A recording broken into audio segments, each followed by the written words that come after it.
দেশে আগুন লাগাইয়া দেশে আগুন লাগাইয়া জনতার জ্বালাইয়া পালাইয়া সেইরে গেলি ঢাকা।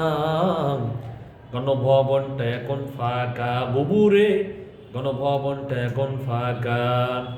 আর অধিকারের কথা বললেই বলেছিল রাজাকার, দেশবাসী বুঝে গেল তুমি বড় সৈরাচার। আরে অধিকারের কথা বললেই বলেছিল রাজাকার, দেশবাসী বুঝে গেল তুমি বড় সৈরাচার। পলকের ঝলক তো আর নেই, বুবু তো টাকলা মুরাদ নেই। পলকের ঝলক তো আর নেই, বুবু তো টাকলা মুরাদ নেই। কাউয়া তো আর ডাকে না কাকা। গণভবনটা এখন ফাঁকা মাগিরে, গণভবনটা এখন ফাঁকা। আর অধিকারের কথা বলেছিল রাজাকার, দেশবাসী বুঝে গেল তুমি বড় সৈরাচার। আরে খেলা হবে খেলা হবে, শামীম তোর বলে না, সংসদে মমতাজের বুকটা তো আর ফোটে না।